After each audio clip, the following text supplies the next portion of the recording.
గత ప్రభుత్వం తెలంగాణ రాష్ట్రం కొట్లాడి తెచ్చుకున్నటువంటి సందర్భంలో ఆనాడు సింగరేణి కార్మికులకు వారు ఇచ్చినటువంటి హామీలు కానీ లేకపోతే ఈ రాష్ట్రంలో ఉన్నటువంటి నిరుద్యోగ యువతి యువకులు ఉద్యోగ అవకాశాలు కల్పిస్తా అని చెప్పినటువంటి మాట కానీ నిలబెట్టుకోకుండా ఉన్న ఉద్యోగాలు కూడా కోల్పోయేటట్టుగా సింగరేణికి సంబంధించినటువంటి నిర్ణయాలు జరుగుతున్నటువంటి పరిస్థితుల్లో ఆనాటి కాంగ్రెస్ పార్టీగా మేము పెద్ద ఎత్తున ప్రభుత్వం పైన పోరాటం చేశాం.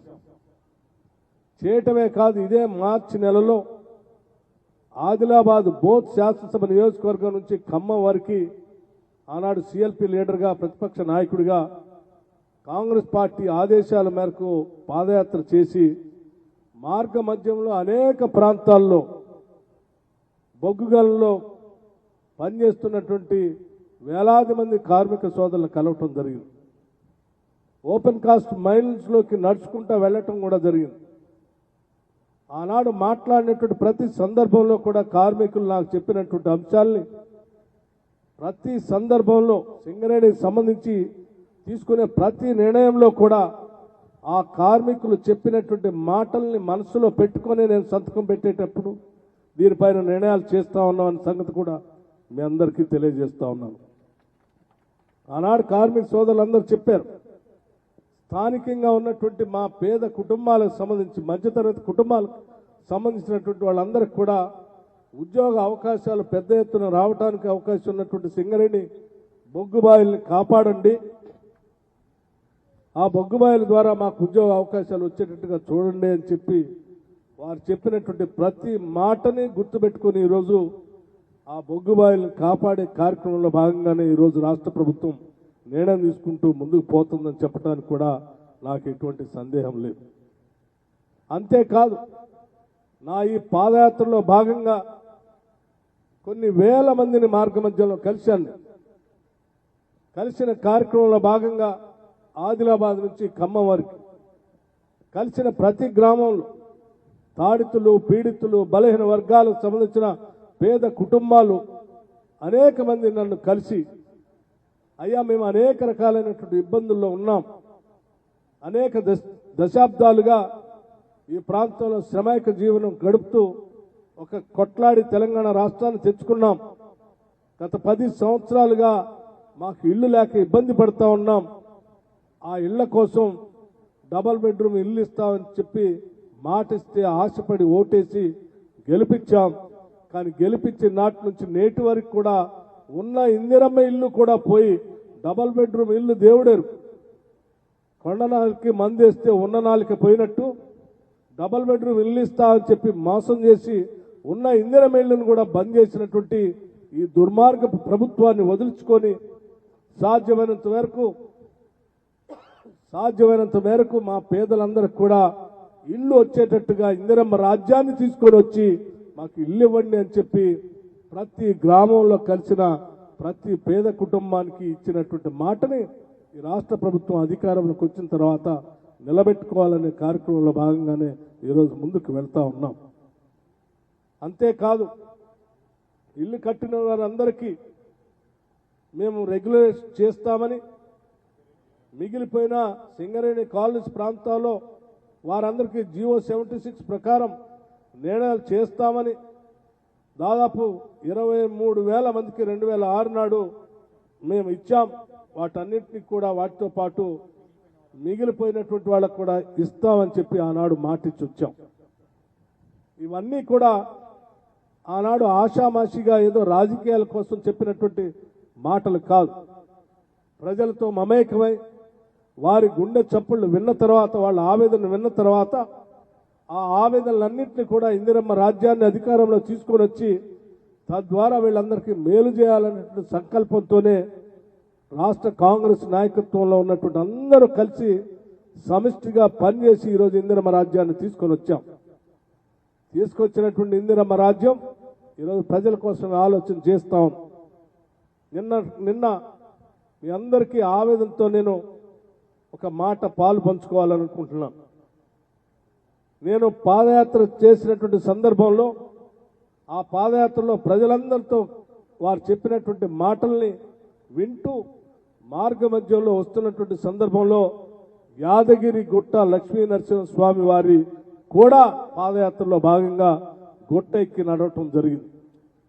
నడవటమే కాదు, ఆ లక్ష్మీ నరసింహస్వామి వారిని దర్శించుకొని వారికి మనస్ఫూర్తిగా కూడా ఆ రోజు కోరుకోవటం జరిగింది. అయ్యా, ఈ రాష్ట్రంలో ప్రజలందరూ అనేక రకాలైనటువంటి బాధలు పడతా ఉన్నారు. ఇళ్లు లేని పేదవాళ్ళు, ఉద్యోగాలు లేనటువంటి నిరుద్యోగ యువతి యువకులు, వాళ్ళందరూ బాధలు విన్న తర్వాత ఏదో రకంగా ఈ రాష్ట్రంలో ఇందిరమ్మ రాజ్యాన్ని తీసుకుని వచ్చి వాళ్ళందరి అవసరాలు తీర్చే విధంగా ఆశీర్వదించి పంపించు అని చెప్పి వారిని మనస్ఫూర్తిగా ఆనాడు పాదయాత్ర సందర్భంగా కూడా కోరుకోవటం జరిగింది.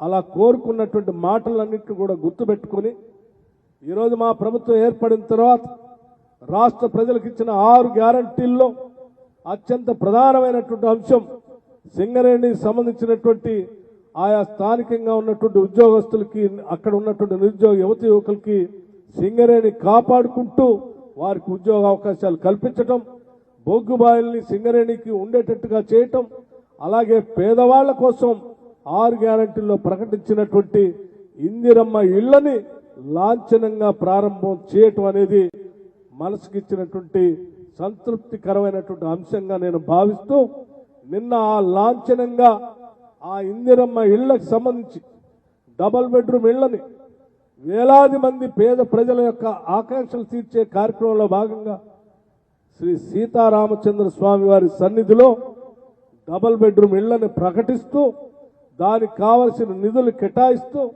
ప్రతి శాసనసభ నియోజకవర్గంలో కనీసం 3,500 ఇళ్లకు తగ్గకుండా మేము ప్రకటించినటువంటి అంశం కూడా మీ అందరికీ తెలిసింది. ఆ ప్రకటించే కార్యక్రమంలో భాగంగానే భద్రాచలం కంటే ముందు లక్ష్మీ నరసింహస్వామి వారి మందిరానికి కూడా వెళ్ళటం జరిగింది. ఆ మందిరానికి వెళ్ళినప్పుడు వారికి మనస్ఫూర్తిగా, అయ్యా, ఆ రోజు మేము కోరుకున్నట్టుగా మీరు ఆశీర్వదించి మాకు ఈరోజు అవకాశం ఇచ్చారు. ఇచ్చినటువంటి అవకాశాన్ని నిలబెట్టుకొని ఈరోజు లాంఛనంగా పేదవాళ్ళకి ఇచ్చేటువంటి ఇందిరమ్మ ఇళ్లని మేము ఈరోజు ప్రారంభోత్సవం చేయబోతా ఉన్నాం. మరొక్కసారి నీకు మొక్కు చెల్లించుకుంటూ నిండు మనసుతో మమ్మల్ని ఆస్వాదించవలసిందిగా లక్ష్మీ నరసింహస్వామి వారిని వేడుకోవటం, ఆ గుడికి వెళ్ళటం జరిగింది. గుడికి వెళ్ళినటువంటి ప్రతి సందర్భంలో వారు ఇచ్చినటువంటి ఆశీస్సులతో మేము సాధించినటువంటి పేదలకు అందించే ఇళ్లని మనస్ఫూర్తిగా అమలు చేసే కార్యక్రమంలో వారికి మనస్ఫూర్తిగా ధన్యవాదాలు తెలియజెప్పుకుంటూ ఆశీర్వచనం తీసుకునే కార్యక్రమంలో భాగంగా నిజంగా ఏ దేవుడి దగ్గర భక్తి శ్రద్ధలతో కూర్చొని వారి ఆశీర్వచనం తీసుకునే కార్యక్రమంలో భాగంగా కావాలనే నేను కింద కూర్చొని వారి ఆశీర్వచనం తీసుకోవటం జరిగింది.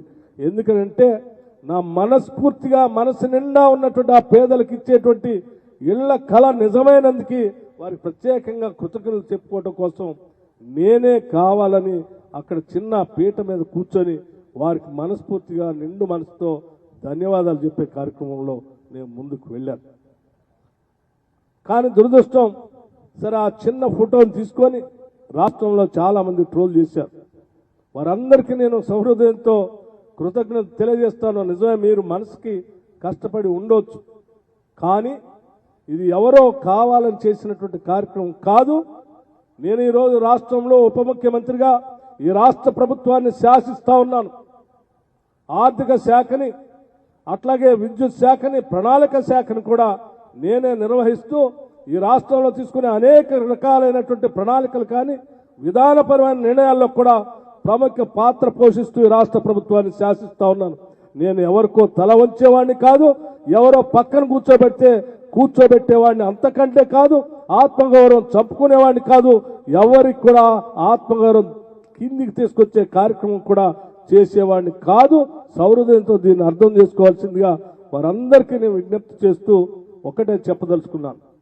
ఈరోజు మనం ఏ పేదవాళ్ళ కోసమైతే, ఏ నిరుద్యోగ యువతి యువకుల కోసమైతే, ఏ ఇళ్లు లేనటువంటి వాళ్ళ కోసమైతే, ఏ పేదవాళ్ళు 200 యూనిట్ల వరకు కరెంటు బిల్లులు కావాలని కోరుకున్నారో అటువంటి వారి కోసం ఈరోజు కంకణబద్దులై పనిచేస్తున్నాం. చిత్తశుద్ధితో ఈ సంకల్పాన్ని అర్థం చేసుకోవాల్సిందిగా ప్రజలందరికీ కూడా నేను విజ్ఞప్తి చేస్తా ఉన్నాను. దయచేసి మిత్రులు ఎవరైనా నిన్న ఆ ఫోటో చూసి ఎవరైనా మానసికంగా క్షోభకు గురై ఉంటే దయచేసి అర్థం చేసుకోవాల్సిందిగా కోరుతూ భవిష్యత్తులో కూడా మా ఈ సంకల్పం ఇదే దిశలో ముందుకు పోతా ఉంటుంది. మాకు ఇచ్చినటువంటి ఈ అవకాశాన్ని సంపద పెంచే కార్యక్రమాన్ని చేస్తాం.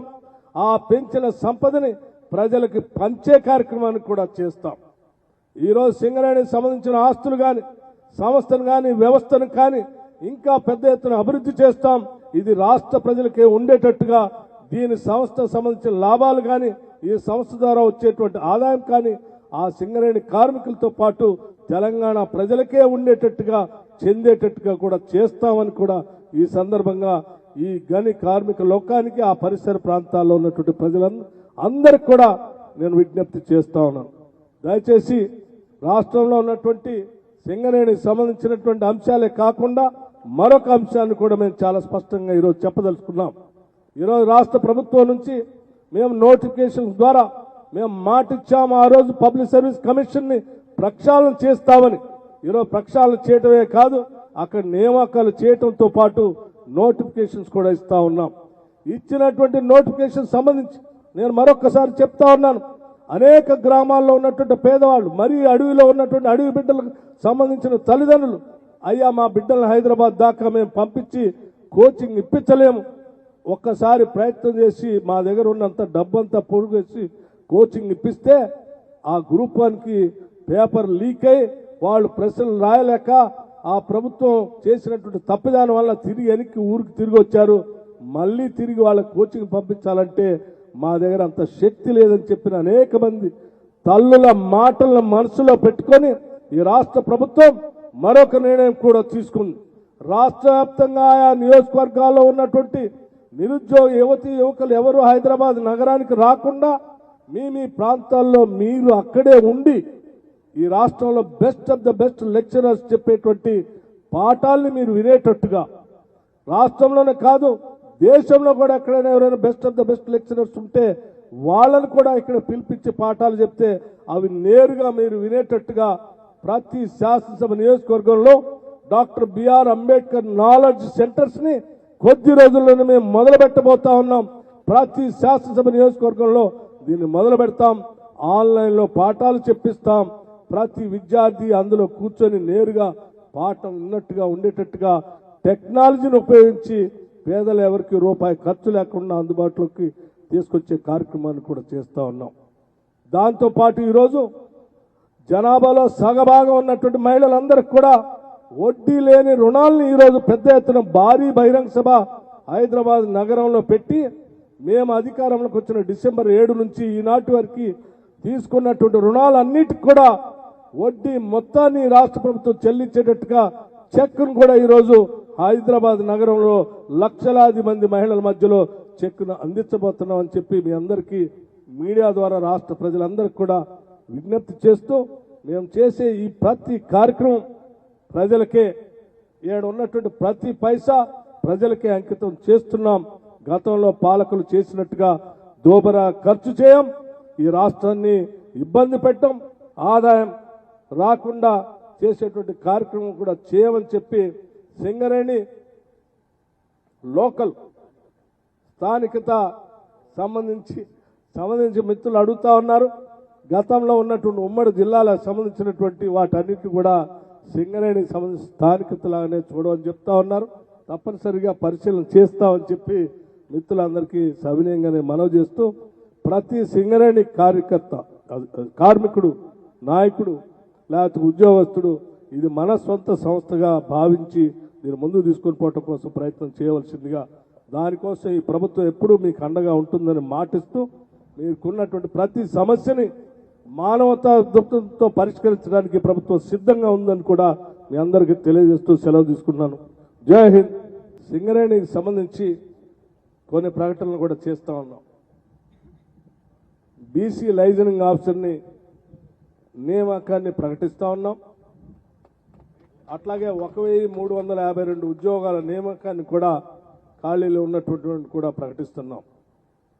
ఈరోజు 1352, గతంలో 489, మొత్తం కలిపి 1841 ఉద్యోగాల్ని మేము వచ్చిన దగ్గర నుంచి సింగరేణిలో నింపటం కోసం ప్రయత్నం చేస్తూ ఉన్నాం.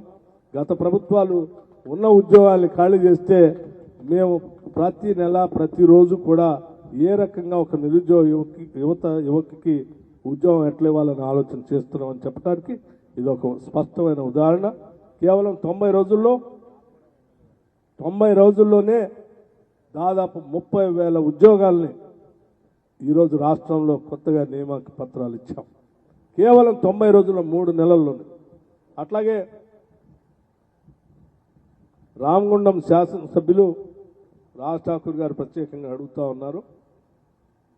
పట్టాలు రెగ్యులేట్ చేస్తామని గతంలో చెప్పాము. సింగరేణి జెన్కోలో ఉన్నటువంటి పరిసర ప్రాంతాల్లో ఉన్నటువంటి వాళ్ళందరికీ తప్పనిసరిగా త్వరలోనే దానిపైన కూడా నిర్ణయం తీసుకొని క్లియర్ చేస్తామని కూడా మీ అందరికీ మనవి చేస్తూ ఉన్నాం. అట్లాగే సింగరేణికి సంబంధించి మరొక విషయం కూడా చెప్పదలుచుకున్నాను. జైపూర్లో ఉన్నటువంటి పవర్ ప్రాజెక్టుతో పాటు అదనంగా ఇంకొక 800 మెగావాట్లు సంబంధించినటువంటి పవర్ ప్రాజెక్టు కూడా సింగరేణి ద్వారా కొద్ది రోజుల్లోనే చేయబోతా ఉన్నాం. అట్లాగే చెన్నూరు కాన్స్టిట్యూన్సీ చెప్పాను. చెన్నూరు కాన్స్టిట్యూన్సీ డాక్టర్ వివేక్ గారిది. అట్లాగే గతంలో వినోద్ గారు, ఇప్పుడు వారు. నేను చెన్నూరు పాదయాత్రలో భాగంగా అక్కడికి వెళ్ళాను. దాని చుట్టూ అంతా తిరిగాను కూడా. అట్లాగే ఇంకొకటి కూడా రామగుండంలో కూడా ఎప్పుడో పాత రోజుల్లో మనం మొదలుపెట్టినటువంటి జెన్కో సంబంధించినటువంటి power project, thermal power project, oldest power project. అది ఈరోజు దాని ప్లేస్లో అదనంగా ఇంకొక 800 మెగావాట్లతో అక్కడ ఒక ప్రాజెక్టును కూడా చేపట్టాలనేటువంటి ఆలోచన చేస్తూ ఉన్నాం. పూర్తి ప్రక్రియ పూర్తయిన తర్వాత దాన్ని అధికారికంగా ప్రకటిస్తాం. ఇది ప్రాసెస్లో ఉంది. జెన్కో నుంచి సింగరేణి వాళ్ళు అడుగుతూ ఉన్నారు మాకే ట్రాన్స్ఫర్ చేయమని.